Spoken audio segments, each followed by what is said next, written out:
If I were to tell you the card market is crashing, how would that make you feel? There's a right answer and a wrong answer to my question. I'm feeling good. Getting better. Feeling good. I can't let it go. I'm feeling good. 'Cause I never say never. Is it funny? Are you laughing? Is that you I hear howling at the falling prices of certain sports cards? It's become fashionable to make fun of collectors who bought expensive cards that have crumbled in value. But just a few years ago, everyone was cheering the incredible rise of the sports card market. Today, many celebrate the misfortune of those who put big money into cards at the market's peak. But it's always been this way. In 1996, with the crash of the junk wax era fresh in people's minds, people called Marshall Fogel an idiot when he paid $121,000 for his 1952 Topps Mickey Mantle PSA 10, a card that is likely worth $50 million today. Look, I understand if you're grumpy that your card collection is worth less than it was in early 2021. I am grumpy too. But here's what you're missing. The sports card market has actually shown many signs of stability and resiliency in recent months. And while you're cackling with your friends, savvy collectors are scooping up many super rare grail cards that almost never hit the market at prices that will likely look like a bargain 10 or 20 years from now. Personally, I'm loving the opportunity I have today to build my collection at a much more attainable price than 2 years ago. And I'm very confident the rare cards that I'm scooping up are going to be worth a lot more years down the road. So who is going to be laughing then? So Kelly, I'm fired up about this today. I don't like a lot of what I'm seeing out there. I don't think it makes a lot of sense. And there's actually a lot of good things happening in the sports card market right now. Yeah, it has. And also, may I just say, your intros have gotten way better. They're just really well written. I mean, you're punching in on the topic that we're going to talk about. And to be absolutely fair, it is a big conversation. I mean, when we talk and we look about the way the market was in 2020, right? You had the COVID boom. And then also, when you saw the growth as well in 2021, I mean, it's not as strong maybe as you saw in 2020, but the market between then and now has changed a lot. It's changed a lot. And look, there were people who, bought a lot of cards in 2021. I bought a lot of cards in 2021. Thankfully, I was buying cards in 2019 and 2020 as well. But the cards I bought in 2021 have absolutely gone down in value. I think all of them have. Most of them have. Maybe a couple haven't, but most have. And so, I get that people are grumpy. Yeah. But people are missing the big picture here of what's going on. Okay. So then I guess let's talk then about the big picture. So card prices have dropped last 2 years. That's a fact. Yeah. It's 100% a fact. And quite a lot on a lot of them. Absolutely. Yeah. And so then I guess the question then is, so we know already that the fact is that market's dropped. Mm-hmm. Has it stabilized? Have we seen this sort of bottom in a way with the market where you're like, okay, this is where we're at. This is where we're stabilized. There will be peaks and, there will be valleys, but have we stabilized? So I came out with a video at the beginning of this year in January, like right around New Year's Day. And I said, I believe we're near the bottom. We may not be at the bottom yet, but we're somewhere in the realm of the bottom. I think the market is really starting to stabilize. Immediately got hit with a ton of backlash about that video. Lots of people saying I'm crazy. The things are going to continue to go down, yada, yada. In that video, I specifically said that I was talking about cards of GOATs, all-time great athletes that are desirable, high grade. I said those are the cards I'm talking about. And I gave several very specific examples. The first card I brought up was, I said, the 1986 Fleer Michael Jordan PSA 9. I used the PSA 9 because the PSA 10 is out of reach for a lot of people. Right. I said that card at that moment on January 1st was $14,000. I said the card could go down a little more, but I think we're somewhere near the bottom. By the way, that card today is selling for between $16,000 and $19,000. So it's already gone up. That card's gone up quite a bit since January 1st this year. And you find trickle down with so again, $14,000 is a lot for some people, Yes. maybe not a lot for others, but you'll see that sort of effect still happening when you go to PSA 7, PSA 6, PSA 5. In that card, yes. Yeah. Yes. And then I said the 1996 Kobe Bryant Topps Chrome card in PSA 10 was $4,500 on January 1st. I said I don't see it going down much more. Currently selling for between $5,700 and $8,000 as of the recent sales of that card. I then said the 1989 Ken Griffey Jr. Upper Deck PSA 10 card. That card was $1,725 on January 1st, most recently selling for between $1,800 and $1,900. So up a little bit. Card by card that I went through, most of the cards are either right around where they were on January 1st, up a little bit. There were a few that were down a little bit, but for the most part, if you took the whole collection of cards that I cited in that video, they are up. Right. And in some cases up substantially from January 1st. Yet you wouldn't believe that if you looked at, headlines of some social media posts and other YouTube videos, which then go on to cite Zion's cards. Yeah. Luka's cards. Like, okay, yes, there are absolutely certain cards that have gone down a lot this year. 100% there are. And for every Zion, I'll give you an Ohtani. For it's across the board. There's so many examples. For every Luka, I'll give you a Jason Tatum. And what he's done with his card prices over the last several months. So look. I don't know. I can't predict what the future is going to hold. There is still economic uncertainty. There's still the possibility of a recession. Things could still happen. Card prices could go through another bad phase. But what I looked at the beginning of this year was I said, we've had a couple of years of prices really sliding down. And prices for many of these cards, and the reason why I came up with all this is prices for many of these cards were either at or close to their pre-pandemic pricing. And I said, I don't believe that a lot of these cards are ever going to fully get down to their pre-pandemic pricing, because I don't believe that the sports card market is in any way weaker, less participants today. Yeah, there's absolutely no way. No, there's no way than what it was before the pandemic. Are you Right. kidding me? Like, I get the fact that the pandemic caused this crazy surge in card prices in 2020 and 2021 that now when we look back on it was, obviously it got overheated. It was unnatural. And we saw the big correction in 2021 and 2022. But that correction now at this point has largely occurred. Right. There is some interesting other factors at play. So Patrick Ryan, part of the reason why I was motivated to do this video is Patrick Ryan on Instagram did a video recently that I thought was very well done, where he talked specifically about the very high-end card market, these grail cards, these cards that are super rare, that used to very rarely hit the market, these $100,000, type of cards or above. There's been a ton of them that have hit the market over the course of the last year. A lot of cards that you would never really expect to see the market and now hitting the market in a lot of volume. Cards that, would maybe sell once a year a few years ago. Do you think that's because of the attention that's now on the market, that these people who own these cards are more likely to sell them because they know that there's a higher audience? That was the case in 2021. Right. So part of the reason why the market fell as quickly as it did in 2021 was because many, many people saw where prices had gotten to, and then they said, okay, it's time for me to sell. Like, I've made enough money on this card, I'm going to sell. So in 2021, you saw an incredible supply of cards hit the market. Like, there were way more 1986 Fleer Michael Jordan PSA 10 cards hitting the market and selling in 2021 than any of the previous years. And the reason why is because so many people saw where that card went to, and they're like, okay, I thought I was going to hold on to this card for the long term. Let me cash in. But man, I can make 10x on my money. Yep. I got to cash out. So that was the case in 2021. What's happened more recently in the last 6 months is I think you've had a lot of people who are underwater on cards, and they leverage the cards. And Patrick Ryan did a good job of talking about this in his Instagram video.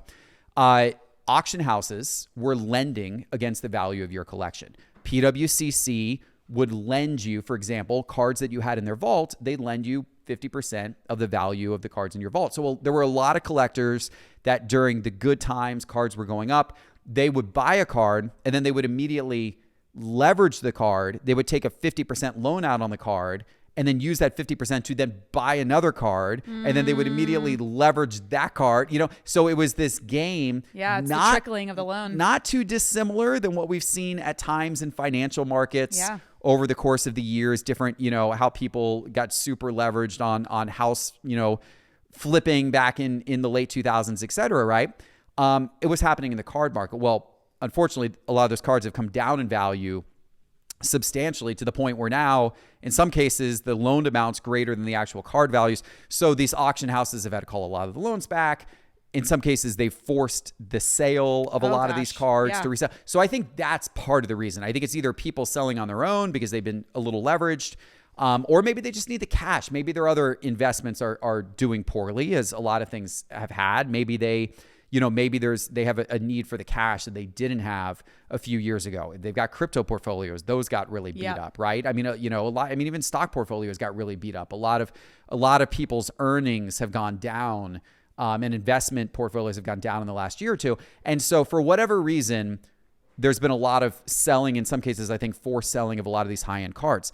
I look at all of this with a different view than what a lot of people do, because there's a lot of people out there saying all these cards are continuing to crash, the sky is falling. Right. I look at it and say, the hobby is kind of standing tough through this. Like, of course, prices are going to come down. Of course, we're seeing all of these grails hit the market, in rapid succession. And there's only so much money to go around to buy them. So the pool of buyers is small on high-end cards. The total dollars that people are willing to commit is small on high-end cards. And so then when you have a bunch of high-end cards all hit the market, there's only so many dollars to go around. So naturally, prices are going to come down. But I think it's a good sign, because people are still buying the cards for still a lot more money than what those cards were worth 3 or 4 or 5 years ago. Right, Pre-pandemic. Yeah. And you're going to see this slow down. You're going to not see the same number of cards hitting the market a year from now, 2 years from now, I don't believe. Supply will start to dry up. I think a lot of the people who bought big cards over the last year, and they feel like now they've got them at somewhat of a discount, they're probably going to put those cards away and say, I'll consider selling it again 5 or 10 or 20 years from now if it goes up. So they're long-term 5x. But in the meantime, that's going to be tucked away, and we're going to see what it does in the long term. So I think you're going to see supply of a lot of these cards. You're seeing a real peak right now, and we're not going to see that forever. That's going to dry back up. As soon as that dries back up, assuming the economy stays okay, which is an if, but then I think you see prices start to rise again, because now there's not as much supply of those really unique cards on the market. So I think that I look at that. The other thing that I look at that makes me really optimistic is transaction volume is still very high. While prices have dropped considerably of cards over the last 2 years, people are still buying cards in very high volumes. Card shows have great attendance, and they're doing a lot of business. There's many dealers, many card shops that say that their businesses are very healthy, while their overall revenue isn't quite what it used to be, because the price of the average card has dropped. The transaction volume they're doing, the number of sales they're making, is still very high and very healthy. Think about this. What market could you see things just go down and down and down for 2 years? Everyone who bought cards 2 years ago is getting kicked in the nuts. Yet, these people are still sticking around and saying, I love this. I'm still into this. I'm still buying. And transaction volumes today are still, in many cases, as good or close to as good as they were 2 years ago. What thing possibly? Oh, I can tell you. Sports fans. Sports fans. Yes, sports fans. I can't tell you how many fair. times I have loved a team and they have lost for multiple seasons, like terrible seasons, and you still love them because it's the fanatic. And it's so the fanatic in you. So that shows that people have grown this incredible passion and love for sports cards, and it's not going away. Right. We've suffered 2 years of getting kicked in the nuts with prices falling, but people still love it. And that to me is an extremely strong sign of the resiliency and the long-term potential of the sports card market. Yeah, I just feel like there's a lot of mental gymnastics that are going on, because it's like the people who are, celebrating and the lowering of prices, and they're celebrating in the dropping of prices, and having these comments to other people who have lost a lot of money. They're still out there buying and selling, and they probably also lost some money too. So I feel like there's a lot of mental gymnastics that people are forcing themselves to go through, but also the exterior of what they're putting out on social doesn't necessarily probably match what internally and personally is going on with what they see in their own collection. So I guess my question is, why are these people doing mental gymnastics? Why are people celebrating these dropping of prices, or these people who are losing money? I think a couple things. So first of all, I think people are grumpy because their own cards have gone down. But I'm grumpy. Everyone's grumpy right now. Grumpy. I do feel like value. Most people coming out of the pandemic in general, I think like it's just like a cultural shift that everyone's just grumpy about something nowadays. But yes, people are grumpy. And look, I get it. Like, people have lost money on cards. So if you feel personally, beat up about something, if your portfolio isn't what it used to be, then maybe there's then a natural inclination to like hate on others who have it worse than you do. Maybe that's part of it. I don't know. I will say that there are a lot of long-term collectors, many, many collectors who were in the sports card hobby for many years before all of the new blood and new money came into the hobby in 2019, 2020, 2021. I just love how the hobby is such a reflection on society, but keep going. So there's many longtime collectors that don't like the fact that you had all of this investment money. You had Sports Card Investor. Yes. You had all of these people talking about the dollars and cents, and the popularity of cards drove up prices to make cards and sealed product unattainable for many people. People who were very happy, buying the box of Prism football and basketball every year and Top Series 1, and being able to do it affordably and being able to buy the particular cards that they wanted and be able to do that affordably to add to their collection in 2017, 2018, all of a sudden in 2020, 2021, they can't afford to do it anymore because like these prices have from their perspective have gotten insane. I understand those collectors who are angry at the new money that did all of this. Now a little bit of like, I told you so, ha ha ha on you. Right. You came in and dumped all this money, and now look, some of that money's gone to poo, right? I get it. Gone to poo. We're trying to keep it PG around here. You G-rated around you said here, Kelly. Kicked in the nuts earlier. I did. So I think that's part of it. There's a little bit of mob mentality. It's like, what's the cool thing to do? Well, right now the cool thing to do is to dunk on collectors who bought the idiots big cards in 2021. That's the cool thing to do, right? Yeah. So in 2020, the cool thing to do was to talk about how much money you were making flipping cards. Right. I mean, everybody was applauding Sports Card Investor back in 2020 when money was being made left and right and the market was growing and everybody was fat, dumb, and happy. And, you get a little more jeers thrown your way when things are coming down. I get it. I understand it. But the famous Warren Buffett quote, it rings somewhat true here, right? Be fearful when others are greedy. Be greedy when others are fearful. There's a lot of fear. There's a lot of people now laughing. Patrick Ryan called them the laughing hyenas, that right now they're laughing at all this. Okay. Yeah. Have your fun. Do your thing. Have your fun.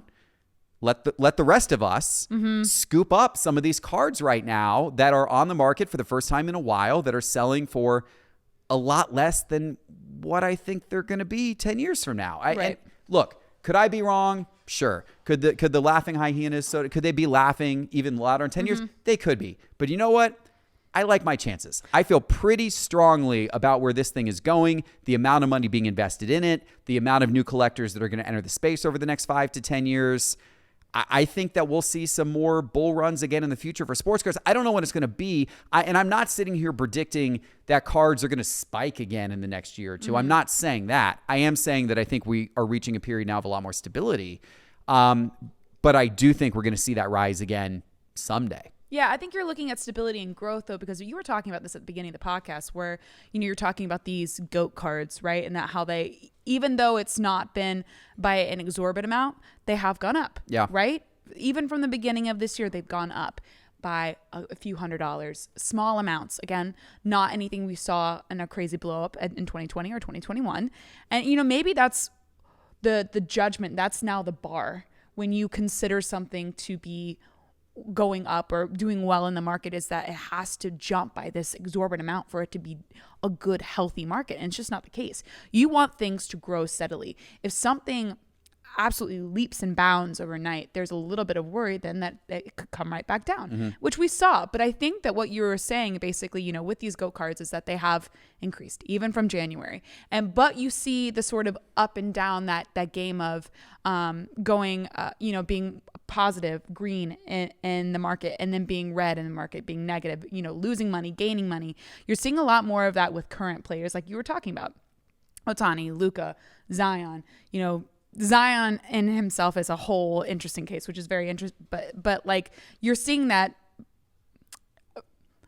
I'm forgetting the word, but you're seeing the up and down, the rise of the market hitting on more current players. Yeah, because performance on the court, like in the case of Luka and Zion, like that performance on the court has massive swings. Right. And also, like, you know, cards that were produced in the last few years, there's so many of them out there that the supply is so extreme, which also makes it easier for them to drop in price quicker. I mean, when there's 20,000 PSA 10 Prism bases of a Zion or a Luka, like if demand falls off even a little bit, prices can come down a lot because there's a lot of supply. Right. But when you're talking about, you know, the long-term plays, though, you're investing in a bunch of cards right now. Yeah, right? I'm still been buying a bunch of cards. Absolutely. Right. So when you start buying and when you're investing in what you're considering a good time to buy right now for GOAT cards, is what you sort of said when you were talking about the video at the beginning of the year. Why are you buying today? And like, you know, when we're talking about investments, do you not think that they're going to go down in the future? I mean, they could. But sure. Let's talk about that. Look, I am, you know, you can't predict what the market's going to do next month or in 6 months or a year. There's so many factors at play with the economy and everything of that nature. But I do feel really good about the long term. I do feel really good about 10 years out. I do feel really good about Fanatics and the money that's being invested, the attention that's going to come to the, you know, market. And I do feel really good about the resiliency. I do feel really good about the fact that over the last couple of years, as I said earlier, so many people got kicked in the nuts it's a PG show. With the drop in car prices, yet they're still here. They're still around. Right. There's tons of people watching this who got destroyed with their card portfolios, but they're still here. And you know what? They're still going to be buying cards, and they're still going to card shows, and they're still going to go to the National. The National, by the way, the largest National ever this year. The ticket sales are exceeding the last few years. But you're going to try to tell me the market's crashing. But really? They also say Let's talk about that, because that's ridiculous. Like, that's ridiculous. Like, you can't tell me, oh, the hobby's dying, interest is drying off, everything's crashing. And then the National's bigger than ever before. More people are going to it than ever before. And this is after everyone's portfolios being beat up the last couple of years of cards. You want to talk about resiliency? That is resiliency. That makes me even feel better about what's going to happen in the years ahead, because that shows how many people love this hobby, love it, are committed to it, are all in on it, and are going to continue to remain all in on it. It's a really good sign. Do you know who will also be at the National? The Hyenas. The Hyenas will be there. So I mean, we're talking about something like that, where it's the National, like it's the biggest event in the hobby throughout the entire year. Like, it is the Oscars. You know, when you talk about like go-to events, it's the Met Gala. It's like the biggest event that you can think of for that hobby. And people still can't go. People still want to get tickets. People still want to get in. People still want to be a dealer there. Yeah. But it's impossible to get a dealer table sometimes. Yeah. So sold out again this year. Even though they expanded it by 33% from the last time it was in Chicago. Yeah, it's gonna be big. Man, I've seen the floor plan. Yeah, it's gonna be awesome. It is crazy. But to answer your question, I didn't really answer your question, right, about the cards. Well, are they gonna be in good investments, or are you gonna see them go down again? Like, are you going to have that drop again in the prices of the cards you're investing? I don't know what's gonna happen next year or the year after. They could go down again. But what I believe that the cards that I am buying today are going to be cards that, if you look 10 years out, 20 years out, 30 years out, these cards are going to be worth, in my opinion, a lot more than they are today, and they're going to be very desirable. And here's what I'm thinking about, right? So I'm thinking about the fact that right now the 52 Topps mantle has become the most celebrated iconic card in the sports card hobby. And I think about 30 years from now, right? Where is the attention going to be? And by the way, I'm not saying that the Topps mantle is going to suddenly lose popularity. That thing's always going to be iconic. But what is going to rise in popularity and iconicness, in my opinion, 30 years from now, are star players from the 80s, star players from the 90s, because they're all going to be aging out. Yeah. I mean, Michael Jordan just turned 60. 20 years from now, he's going to be Say 80. it so. Yeah. But think about that. Think about what's going to happen with the price of some of those dream teamers, right? Yeah. 20 years from now, when these guys are hitting 80, they're in their 80s. Some of them are going to start to pass. They're going to be celebrated when the NBA does their 100 year, their NBA 100, because they just did NBA 75. Right. When they do NBA 100, who are going to be the people that are going to be most focused on at that moment in time?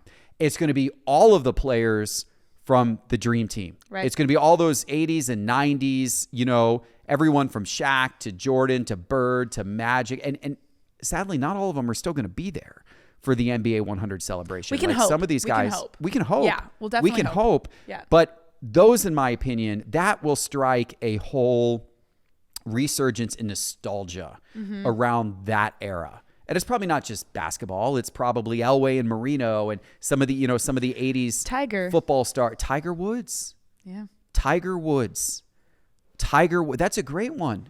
Think about, he's obviously a beloved, just an absolutely beloved golfer, right? I mean, he's an icon worldwide. So Yeah. 30 years from now, Yeah. Tiger Woods, right? It's that's, to me, there's going to be such a rush of nostalgia around those guys 30 years from now. And by the way, and this is probably a whole nother episode, I own a lot of LeBron cards. There are a lot of people that don't like LeBron because of his politics, his outspokenness, his wokeness, that whole thing. People, there are many, LeBron is very polarizing. There's a lot of, and it has absolutely 100% hurt his card prices because there are large swaths of collectors that refuse to buy LeBron cards because they don't like his politics. In my opinion, all of that. Politics aside. No, politics included. Okay. In my opinion, all of that's going to be forgiven and forgotten 30, 40 years from now. Okay. We love the president, we love Ronald Reagan. As he passed on and was celebrated, everyone's loving on Ronald Reagan. No one then was talking about how, the fact that he was a divisive president when he was elected, and there were a lot of people that didn't like him. Now, if you have listened to the media about Ronald Reagan over the last, 10 years, obviously leading up to his passing, it was all positive. It was all very, this lovable figure, right? Right. Even someone like Bill Clinton's become more of a lovable figure. He was absolutely polarizing. Oh, very He's polarizing. become more lovable. So even the most political of political people, once they go out of the political limelight, once they, then all of a sudden, and time has to pass, but then they become more revered by everybody, right? I think that's going to happen with LeBron, and we'll see. We'll see what Lebron's now. If LeBron, runs for president in 10 years, then maybe I'm going to be wrong about all of this. But I wouldn't put it past him. But when LeBron's 75, 80, 85, he's going to be looked at. I don't think he's going to be looked at all like a controversial figure. I think he's going to be looked at as like one of the greatest basketball players ever to live, and everyone's going to be sharing all these wonderful LeBron moments, and everyone's going to be loving on him, and his cards are going to be worth a hell of a lot more than they are today. His high grade, rare, scarce, not all of his cards, right? But early career, rookie, hard, tough inserts from throughout the career, high grade stuff that people care about and want. That stuff's going to really hold up well through time, in my opinion. Okay, all right. Well, we've hit on a lot. So now let's, because we're already talking about what you're buying, right? We've talked about the reason you're buying, you're focusing on GOATs, you're focusing on rarity, you're focusing on that type of thing. So like the bit segment today is going to be more about like what you're buying and like what you've bought recently. So the first one I have is, let's do what is the favorite card you purchased in the most recent months? This one doesn't fall into that boatness. Well, you know what? I'll give you a couple. So at the Burbank Card Show, I bought a Tiger Woods 2001 SP Authentic autograph, considered his rookie card. He had a SI for Kids card prior to that, but this is a beautiful card, autographed. Many kind of considered it as a rookie card. PSA 10, I think there's around 120, 130 maybe of that card. I might be slightly off, but there's more than 100, but not nearly as many as like the Jordan 86 Fleer PSA 10.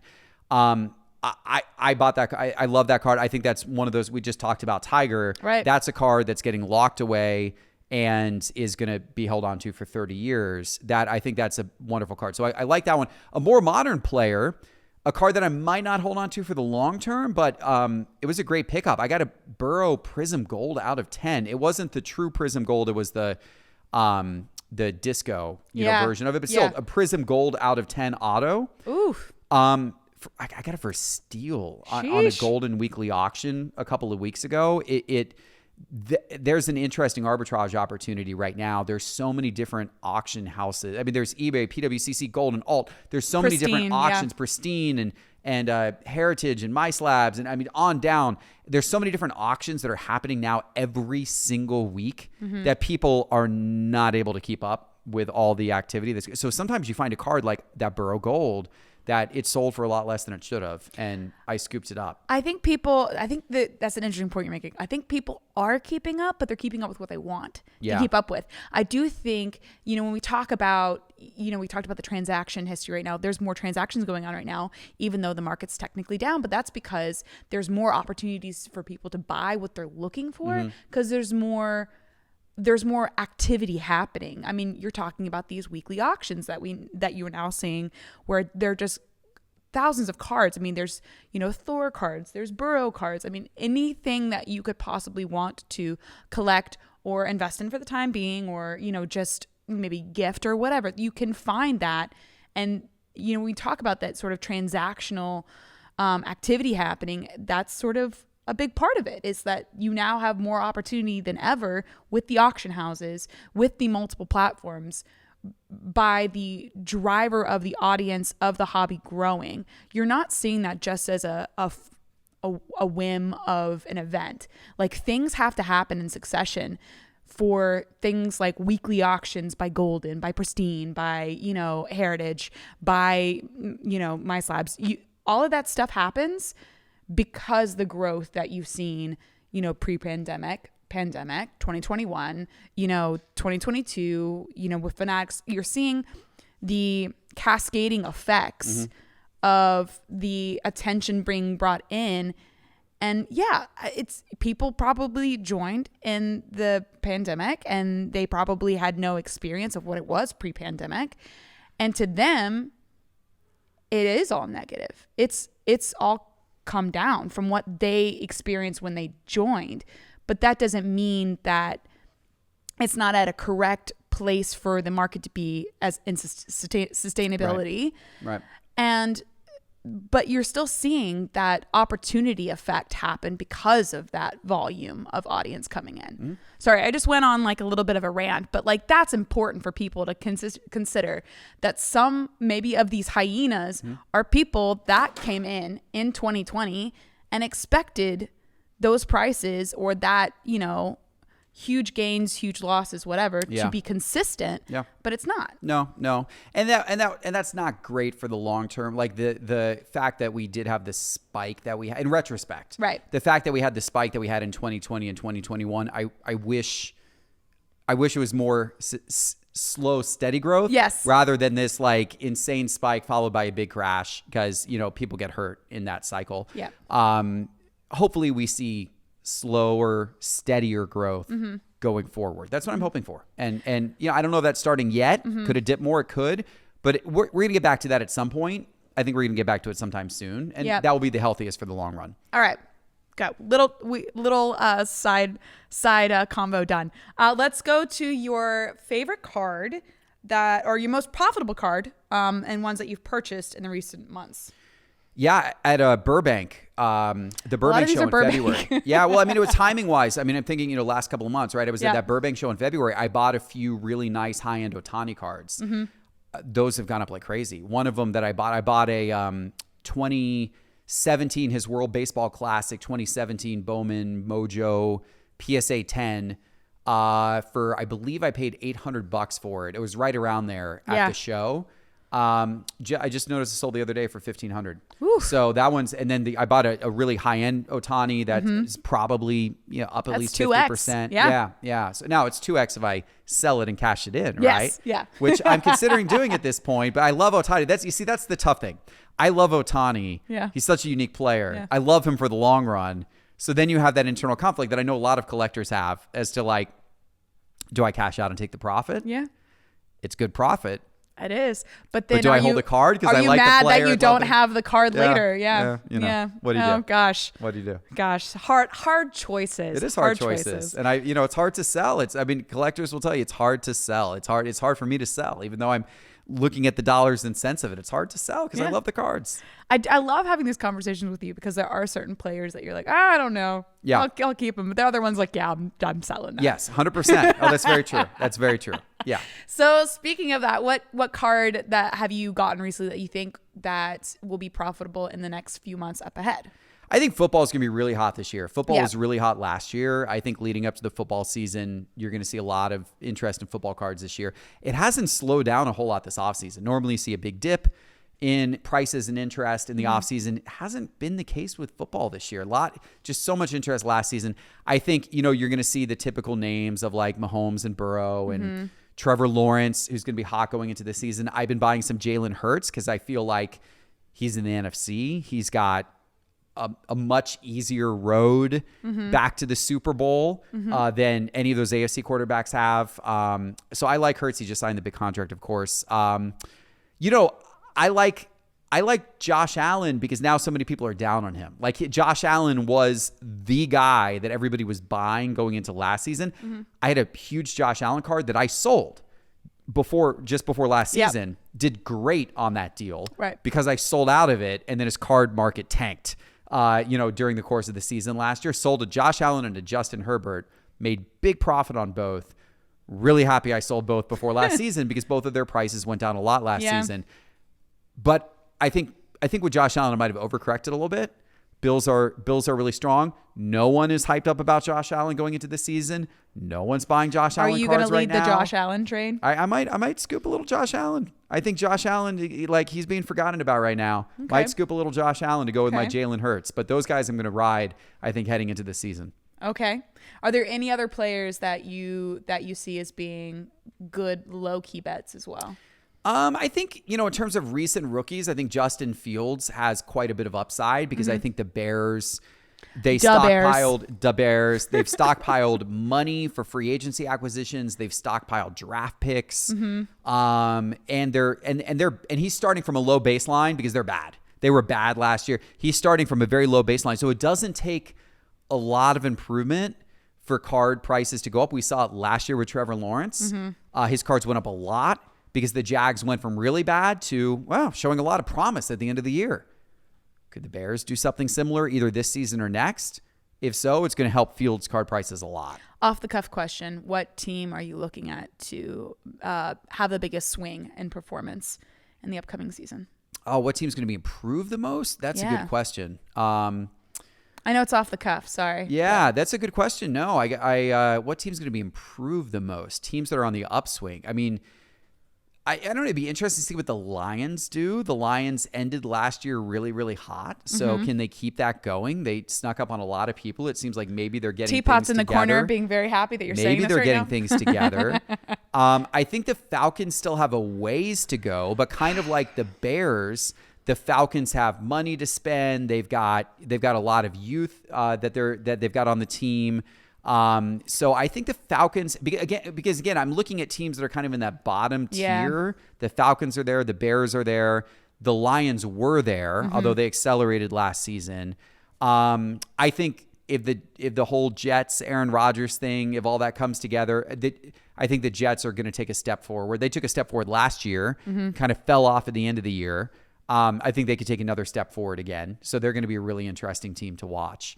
I don't know. There's a lot of interest. The AFC scares me because it is so crowded with so many good quarterbacks. Yeah. I look to the NFC, and I think it's a lot more wide open. And again, going back to Philadelphia, I mean, they were in the Super Bowl last year. Yep. I just don't think there's a lot of competition in the NFC. The NFC probably has the most opportunity for teams to rise because the competition's just not as strong in general in the NFC. Cool. It's a good answer. Yeah. Off the cuff answer, but There it you was go. nice. Nice. It's going to be fun. Very I'm nice. looking forward to it. All right. Do you want to have any last statement on the conversational topic that we had today about, people and, them vying in and focusing on the dropping of the prices and not necessarily about the stability that the market might be coming to currently? Look, if you collect what you love, if you invest in what you love, then, and if you believe in it for the long term, then you don't have to get too stressed or emotional around when you buy and what that card does in the 6 months to a year afterwards. Like a lot of the cards that I bought over the last year or two, I don't really care. Like, sure, I would prefer that I buy it and then it immediately starts going up. Right. That would be great. Right. But if I buy it and then it dips another 20 or 30%, I'm kind of like, meh, You're holding on to it. I'm holding on to it. So it really matters what it might be worth in 10 or 20 years, not what it's worth in 3 months. And it's something that I love. So if you're buying a card you love, a player you love, a card you're proud to have, something that's rare, something for your collection, something that you really appreciate, then you're golden. Yeah. You're falling in love with something that doesn't provide you instant gratification. Right. But it will provide you gratification in the long run. There you go. God, y'all love it. Y'all love it. This hobby, it's great. All right. That's the end of the show. That's the episode, yeah. So obviously check us out on social. It's Geoff Wilson across Instagram and TikTok. On YouTube at It's Geoff Wilson. Geoff Wilson Show on YouTube. Yep. Yeah, we put out all the clips and the full episodes. And of course, we're on Spotify and Apple Podcasts. Yeah, you can listen to us in your ears, So in there your you go. earbud ears. Appreciate you guys listening. Have a great day.